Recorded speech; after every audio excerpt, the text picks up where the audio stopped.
नमस्कार दोस्तों, आप देख रहे हैं बियॉन्ड बॉर्डर्स और मैं हूं अनुज। 20 जनवरी के बाद अमेरिका में डोनाल्ड ट्रंप जो खेल खेलने जा रहे हैं उससे न सिर्फ अमेरिका बल्कि दुनिया भर के लिबरल्स की नींव हिल सकती है। ट्रंप शपथ से पहले रोज इसके नमूने दे रहे हैं और नमूनों में फिल्म कैसी होगी समझा जा सकता है। उधर डोनाल्ड ट्रंप ने एक बार फिर डस्टिन ट्रूडो की सार्वजनिक फजीहत की है, मजे लिए हैं। इस बार ट्रंप ने कनाडा को अमेरिका के नक्शे में दिखा दिया। पहले तो ट्रूडो चुप रहा जब डोनाल्ड ट्रंप मजे ले रहे थे, लेकिन इस्तीफा देने के बाद पहली बार ट्रूडो ने इस पर प्रतिक्रिया दी है। और उधर कनाडा में एक कमला बुआ का नया एपिसोड नजर आ रहा है, जिनके नाम पर भारत में लिबरलों का पाखंडी दड़ा बड़ा हैप्पी है। यह सब क्यों है, इसके आगे पीछे क्या है, आज के एपिसोड में इसी पर चर्चा करेंगे। आज कई खबरें हैं, वीडियो अंत तक देखें। बेहतर रीच के लिए लाइक करें, शेयर कर दें, कमेंट बॉक्स में अपनी राय भी दें। दोस्तों, डोनाल्ड ट्रंप ने जोसेफ नोसेला को न्यूयॉर्क ईस्टर्न डिस्ट्रिक्ट का नया अटॉर्नी नियुक्त किया है। यह वही डिस्ट्रिक्ट है जहां पर गौतम अदानी और उनके समूह के अन्य लोगों के खिलाफ ब्रियोन पीस नाम के अभियोजक ने आरोप लगाए थे। आरोप क्या थे? आरोप घूस देने के लगाए गए थे, जबकि यह पहले ही साफ हो चुका है और सामने आ चुका है कि घूस देने के साक्ष्य नहीं है और आशंका जताते हुए आरोप लगाए गए थे। ट्रंप ने जिस अटॉर्नी को नियुक्त किया है वह ब्रियोन पीस की जगह लेगा। पीस की नियुक्ति जो बाइडेन ने की थी। हिंडनबर्ग की रिपोर्ट आने के बाद मामले में जिस पैटर्न पर और जिस बुनियाद पर, जिस टाइमिंग में अदानी के खिलाफ आरोप लगाए गए थे, उससे साफ साफ पता चलता है कि भारत विरोधी राजनीति से चीजें प्रेरित थी। लेकिन ट्रंप की जीत के बाद पिछले दिनों ब्रियोन पीस ने अपने पद से इस्तीफा दे दिया था। अटॉर्नी एक तरह से अमेरिका में सरकारी वकील का पद होता है, जो अमेरिकी अदालतों में सरकार का पक्ष रखते हैं, आरोप लगाते हैं, सबूत और साक्ष्य भी रखते हैं, सरकार की तरफ से बचाव भी करते हैं और इसके लिए भी सबूत और साक्ष्य रखते हैं। दोस्तों, ब्रियोन पीस का मामला बहुत दिलचस्प है। पीस ने ट्रंप के आने से पहले क्यों इस्तीफा दिया, यह समझ में आता है। असल में बाइडेन प्रशासन में ब्रियोन पीस ने हर उस व्यक्ति और समूह को निशाना बनाया था जिनका संबंध डोनाल्ड ट्रंप या फिर एलोन मस्क से रहा हो। एक तरह से ब्रियोन पीस बाइडेन के एजेंडा पर ही काम करता रहा, वह चाहे जॉर्ज सैंटोस हो, गोल्डमैन सैक हो, डगलस मैके हो या फिर फ्रैंक जेम्स। लिबरल विरोधी ट्रंप या फिर एलोन मस्क जो लिबरल विरोधी हैं, सब के सब हमेशा ब्रियोन पीस के निशाने पर रहे।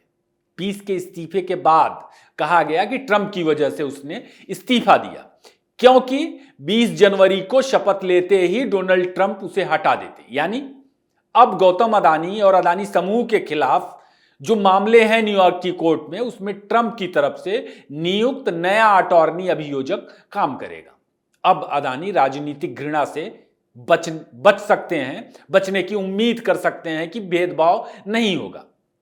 दोस्तों, अमेरिका में अटॉर्नी हो या जज, अमेरिकी प्रेसिडेंट ही ब्रियोन पीस जैसी नियुक्तियां करते हैं। अदालतें, कानून अमेरिका में सत्ताधारी पार्टियों के हाथ का खिलौना भर है। रसूखदार लोग मनमाने तरीकों से इनका इस्तेमाल करते हैं। इसके ढेरों उदाहरण अमेरिका में आपको मिल जाएंगे। न्याय विभाग में राजनीतिक नियुक्तियां होती हैं अमेरिका के, और इनके जरिए क्या होता है इसे बस ऐसे समझे कि ट्रंप ने अपने पहले कार्यकाल में जिन जजों को नियुक्त किया था, यह उन्हीं का योगदान था कि ट्रंप चुनाव लड़ सके। वरना बाइडेन खेमे ने जिस तरह की कानूनी प्लानिंग की थी ट्रंप के खिलाफ, ट्रंप का चुनाव लड़ना भी मुश्किल था। डोनाल्ड ट्रंप प्रेसिडेंशियल कैंपेन से ही डिपार्टमेंट ऑफ जस्टिस यानी अमेरिकी न्याय विभाग पर सवाल उठाते आ रहे हैं। अभी हाल ही में जब न्यू ऑरलिन्स में आतंकी घटना हुई थी, तब भी उन्होंने डिपार्टमेंट ऑफ जस्टिस का नाम लेकर के उनकी भूमिका पर सवाल उठाया था, और दूसरे जो अमेरिकी डीप स्टेट हैं उनकी भी भूमिका पर सवाल उठाया था। ट्रंप डेमोक्रेट पॉलिटिक्स के मुताबिक काम करने का आरोप लगाते रहे हैं इन तमाम संस्थाओं पर। जाहिर है कि 20 जनवरी के बाद यानी ट्रंप के आने के बाद अमेरिका में कई नई चीजें देखने को मिलेंगी। और जहां तक बात अदानी मामले में बाइडेन प्रशासन की भूमिका की है, तो उसकी सबसे बड़ी वजह अदानी जैसे कारोबारियों की वजह से भारत की वृद्धि दर है। भारत का लगातार आगे बढ़ते रहना है। अदानी जैसे कारोबारी भारत की सीमाएं लांघ कर आज की तारीख में दुनिया भर में पश्चिमी प्रभुत्व को चुनौती दे रहे हैं, वैश्विक स्तर पर बड़े बेंचमार्क भी बना रहे हैं। अदानी की एलोन मस्क के साथ कारोबारी नजदीकियां भी हैं। भारत की मजबूत अर्थव्यवस्था, वैश्विक कारोबारी समृद्धि पश्चिमी दुनिया की आंखों का कांटा बना हुआ है, इसे समझ सकते हैं।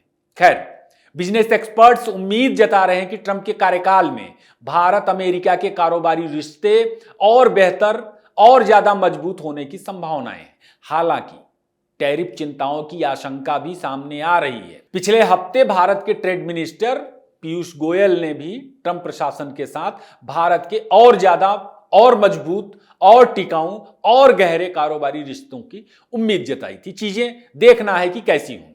दोस्तों, उधर कनाडा में जस्टिन ट्रूडो को उसकी अपनी लिबरल पार्टी ने लात मार के भगा दिया। सरकार गई, पार्टी में नेता पद गया, लेकिन कुत्ता है कि उसकी पूंछ सीधी नहीं हो रही। अब ट्रूडो और लिबरल पार्टी दोनों अपनी साख बचाने के लिए ड्रामा करते देखे जा सकते हैं। कनाडा में दुनिया देख रही है। डस्टबिन चाहता है कि राष्ट्रीय स्तर पर कॉम्पिटेटिव प्रोसेस अपनाई जाए। किस लिए? लिबरल पार्टी का नेता चुने जाने के लिए। असल में ट्रूडो ऐसा इसलिए चाहता है ताकि वह प्रधानमंत्री की कुर्सी पर अपने किसी आदमी को बैठा सके। लेकिन लिबरल पार्टी के दूसरे नेताओं की राय ऐसी नहीं है। लिबरल पार्टी के नेता ऐसा नहीं चाहते और इन चीजों से लग रहा कि ट्रूडो की राजनीति का संभवतः लिबरल पार्टी में भी अंत होने वाला है। ट्रूडो को पार्टी नेताओं के दबाव में नेता पद और प्रधानमंत्री पद से इस्तीफा देना पड़ा था, इस बात को हम जानते ही हैं। ट्रूडो अपनी राजनीति बचाने के लिए हफ्तों बाद, यह बहुत मजेदार एपिसोड है, हफ्तों बाद डोनाल्ड ट्रंप के बयानों पर प्रतिक्रिया दे रहा है।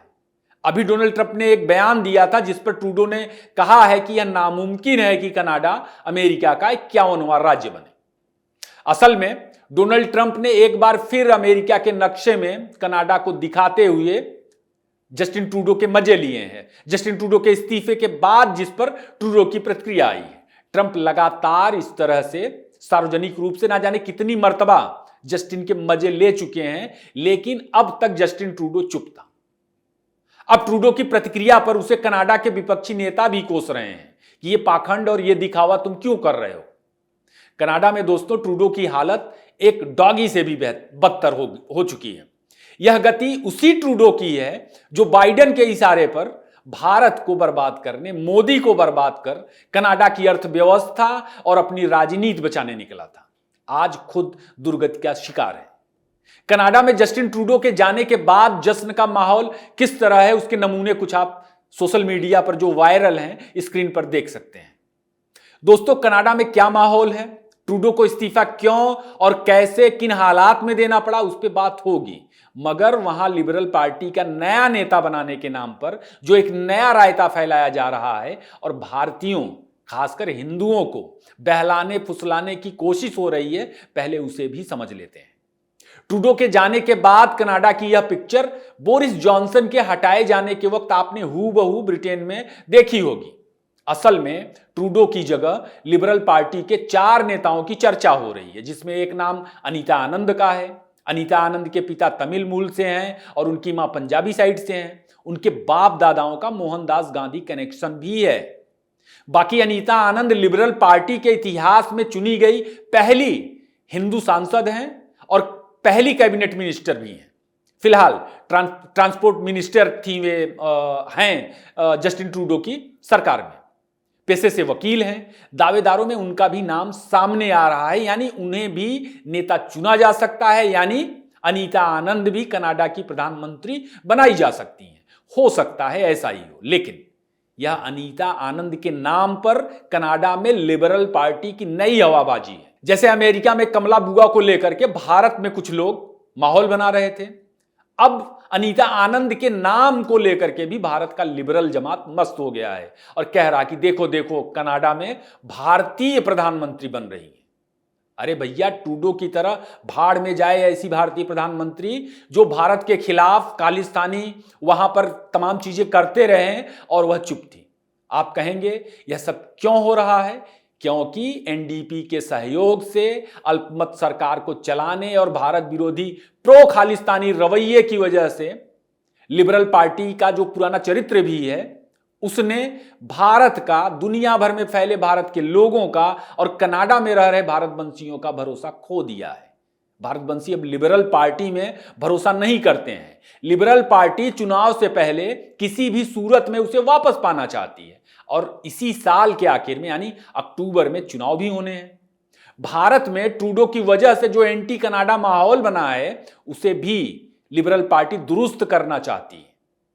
ट्रूडो की हरकतों की वजह से दोस्तों दुनिया भर में फैला हर भारतीय आज की तारीख में कनाडा से एलर्जी रखता है, जो स्वाभाविक है, जायज है, और इसके व्यापक असर कनाडा पर पड़े और कैसे पड़े यह आपको बताने की जरूरत नहीं है।